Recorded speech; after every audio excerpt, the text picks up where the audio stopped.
Hi guys, this is History, Monday, April 20th. We're reading chapter 25, part 1, and then you will answer questions. Follow along as I read, or you can answer the questions as I read. They come chronologically, and you should be able to figure out all the answers really simply. These sections are not long at all. All right, chapter 25, Revolution Gone Sour. We're going to talk about what's happening over in France after they have kind of witnessed what has been going on with America and Australia. Okay, the storming of the Bastille. In some ways, the Australian colony was a little bit like the new United States. In both of these new places, poor people had a chance to own land, even though they weren't noblemen. And in both of these places, men and women could live away from the power of the king. The nation of France watched the American revolt against the English king, and with fascination. The French even joined in to help the Americans win their freedom. But then, after helping the Americans, they went home to an absolute monarch. So that means they had one ruler who could make whatever laws he wanted, and they had to obey. Louis XVI, the great-great-grandson of the Sun King. Like his ancestors, Louis XVI claimed that he had a divine right to rule France and do exactly what he pleased. In the years after the American Revolution, the French decided their king was wrong, right? So after watching somebody else fight for their freedom, they decided, wait, I don't like what's happening here. France was an unhappy unhappy country. Louis the 14th had spent most of France's money to build his huge palace of Versailles and to carry on long wars. Louis XV had lost the 7 Years' War and made France even poorer. But both of these kings had forced the poor people of France to pay more and more taxes, while the rich people paid almost nothing. So Louis XIV and Louis XV had done things that built buildings or gone to war and made the poor people pay for this by making them pay more and more taxes, while the rich people didn't have to do anything. The French thought of themselves as divided into 3 different parts or estates. Roman Catholic priests were the first estate. They didn't have to pay any taxes because Catholicism was the official religion of France. Remember, we've long had the battles over this. So if you were a Catholic priest, you didn't have to pay any taxes. The noblemen of France were the second estate. Many of them ruled over huge mansions and farms that had belonged in their families for hundreds of years. They spent months at Versailles with the king and served as his generals, ministers, and ambassadors. Most of them paid no taxes, or very little. It's very interesting, right? All these wealthy people who are not having to pay anything. There were about 30,000 people in the second estate, but there were 26 million people in the third estate. All of the merchants, shopkeepers, doctors, farmers, lawyers, judges, wagon drivers, peasants, bakers, tailors, and cobblers of France belonged to the third estate. So really what this is the working class of people belong to the third estate, instead of just the noblemen who had inherited a lot of things. These working people paid taxes on salt, soap, wine, tobacco, and leather. They paid taxes to the church. They paid rent to the noblemen who owned the land where they worked. They paid fees to grind flour, press grapes, or cross bridges. They were poor and they were hungry. France was suffering from the worst wheat crops in hundreds of years, and there was no bread. An Englishman traveling in France was shocked at the hunger of the peasants. They looked, he said, like scarecrows. One thing I keep thinking, doctors and lawyers here were not the same educated doctors we have nowadays.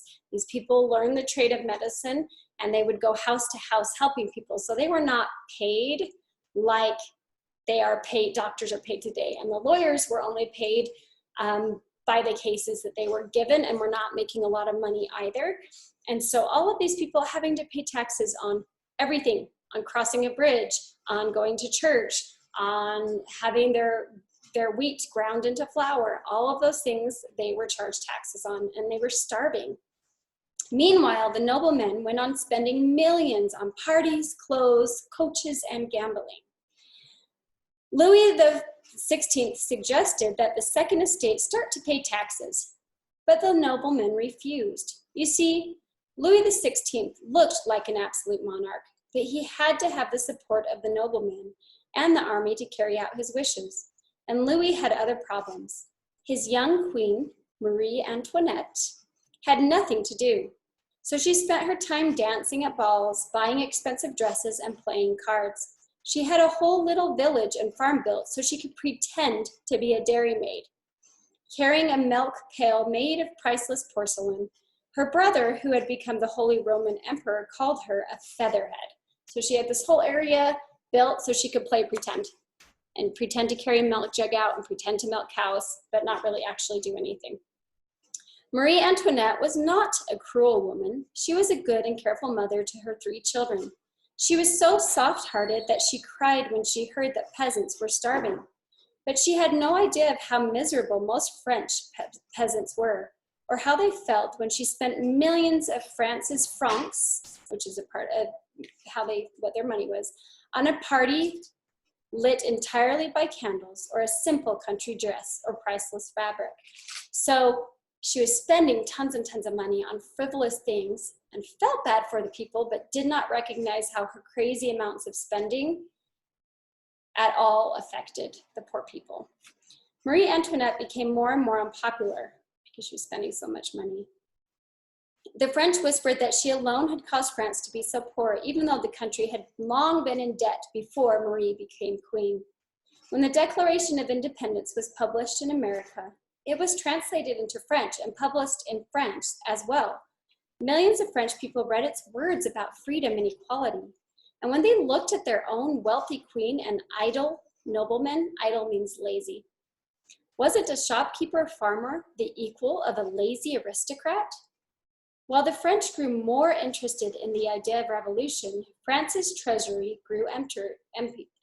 So they were running out of money because they were spending it so frivolously. Once more, Louis XVI tried to make France's noblemen pay taxes. Once more, they refused. They would only pay a tax, they announced, if representatives from all 3 estates met together and decided that new taxes were necessary. Louis agreed.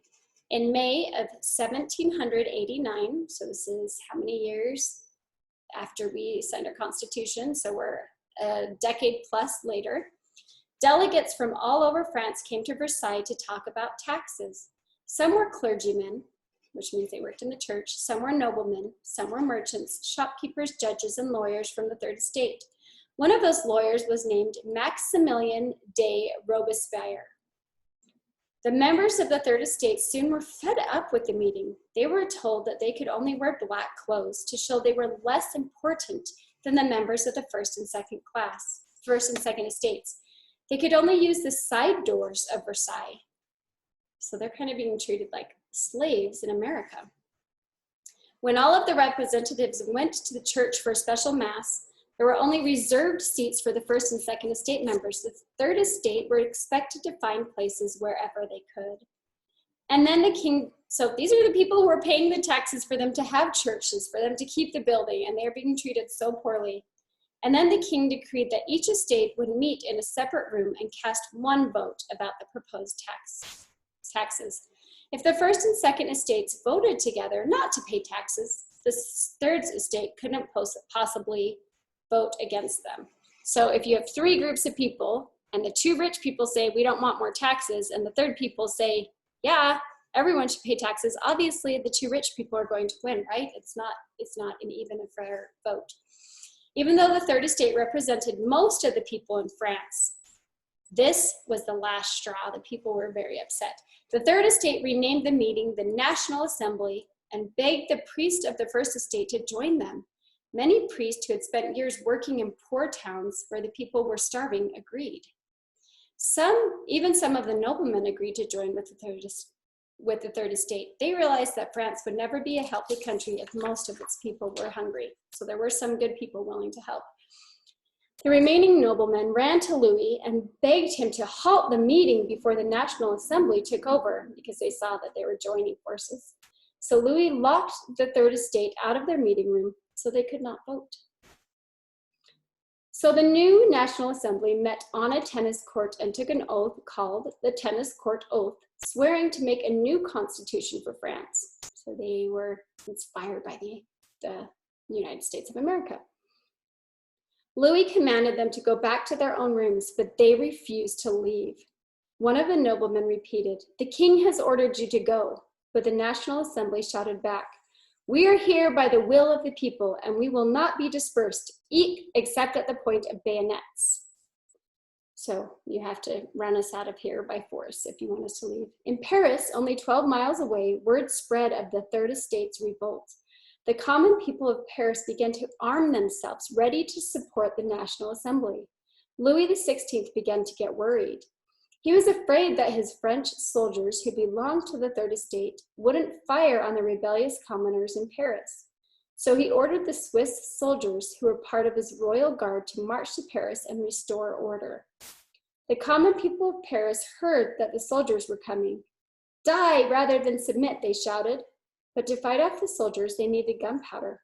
Where could they find some? "The Bastille," someone yelled. The Bastille, the royal prison of Paris, was an old fortress with 8 towers and walls 15 feet thick. The mob started to push cannons up and aim them at the walls. The keeper of the prison decided he'd better surrender. Only 7 prisoners were inside, but the revolutionaries freed them, took the gunpowder, chopped off the keeper's head, and ran through the streets with it stuck on the edge of the pike. Ugh. It was July 14th, 1789. The Bastille, the prison, had fallen, and so had the power of the French king.